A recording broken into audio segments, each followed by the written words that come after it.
Aloy, was there something more? The Nora have suffered terrible losses, Tirsa. What's to become of them now? That will be for the goddess to decide. Only she knows the future. For the moment, my sister matriarchs and I will see to the wounded. And as I promised, anyone who wishes to join you at Meridian, we will declare seekers. I think for the time being, we should remain here in the mountain, close to the goddess. That might be best. If nothing else, it's a defensible position. Tirsa, I want to know Rost's story. Why he was made an outcast.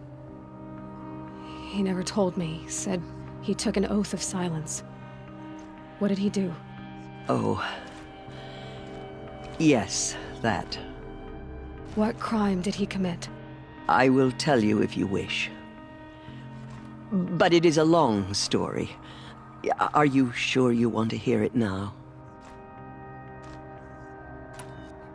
Of course I want to hear it. Tell me. Rost never committed any crime. He was an outcast by choice. What? What do you mean? Many years ago, before the derangement, before the Red Raids, a band of murderous outlanders, 12 in number, struck without warning. At Mother's Vigil, they took hostages, and then pressed on, headed for Devil's Thirst. Mother's Vigil? Where's that? You would know it as the Forsaken Village, near the Karja border. But at the time, many families lived there. Ross was one of them. His mate was killed fighting the Outlanders, and his daughter was among those taken hostage. His daughter? What was her name? Alana.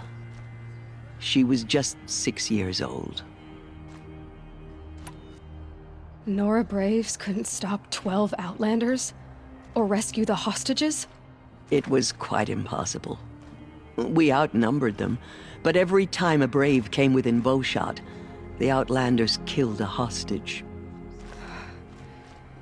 What did they come here to do? That was never discovered. We couldn't track closely enough to observe them. We know they camped beyond Devil's Thirst for 2 days. There were reports of strange noises. And then, as suddenly as they came, the Outlanders made their way back to the border and disappeared. What happened to Rost's daughter? She was killed? Rost was one of the Braves who tracked the Outlanders, keeping his distance. There were 6 hostages still alive when they reached the border. Alana among them. Rather than release them, the Outlanders slit their throats and left the corpses just across the border, mocking us. Why? Cruelty. They knew the faithful Nora would not leave the sacred land to collect the bodies, let alone pursue them. They thought themselves safe from our vengeance. Are you saying that Rost went after them? That he became an exile? No. Rost was beside himself with grief, but even so, he would never have broken taboo. Then what did he do? He called upon the most terrible and secret rite of the Nora tribe. He begged to be made a Death Seeker.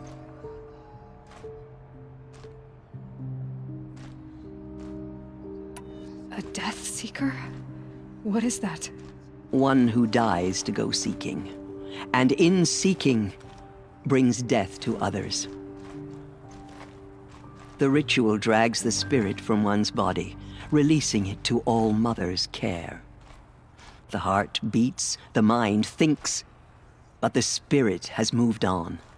I don't understand. Rost went after the Outlanders, but his spirit never left. It remained here with All Mother. He gathered the bodies of the slain and returned them. And then he set out in pursuit, not as an exile, but a weapon of vengeance. A barbed arrow shot from a bow, never to return.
But Ross did return.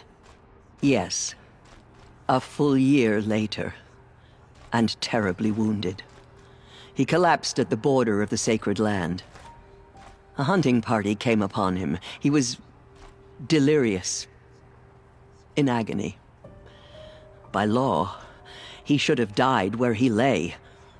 But one of the hunters broke taboo, and reaching across the border, she dragged him to our side. Who was she? A brave who'd lost a mate and 2 sons to the very outlanders that Rost pursued. So Rost never finished his mission. To the contrary, he killed all 12. Tracked them to disparate places the world over, he said. Meridian, Ban-Ur, the Claim, Utaru land, further even, into the Forbidden West. The last he killed nearly got the best of him. Wounded, he stumbled and crawled back to us, hoping to die as close to the sacred land as he could. He never expected nor asked to be dragged across the border and nursed back to health. That was done to him. Leaving us, the matriarchs, in a difficult position. Why couldn't you just welcome him back? Rost had been made a Death Seeker, Aloy. He no longer had any place among the tribe. By law, he should have been driven back out. But we couldn't bring ourselves to do that, so we offered a compromise. You made him an outcast. Yes. We offered to do so on the condition he never speak to anyone of this exception. After all he did, all he suffered, to be declared an outcast was his reward. Rost was overjoyed. He never expected to live another day in the sacred land, let alone the embrace, so close to the goddess. He resolved to spend the rest of his days in solitude, and was happy to do so.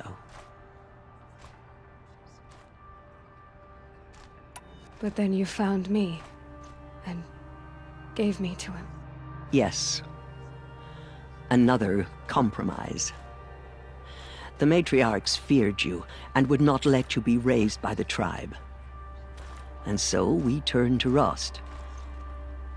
I knew that he would take care of you, bring you up, teach you to worship All-Mother and respect the ways of the tribe. He certainly tried anyway. You took a man who'd lost his daughter and made him raise an infant girl? Doesn't that strike you as callous? I'm inclined to think the course of events has shown the wisdom of our choice. And I'm quite certain that from the moment he laid eyes on you, he saw you as a gift and never a burden. All right, Tirsa, that's quite a story. I should be going. May the goddess protect. Have you seen the Anointed in action?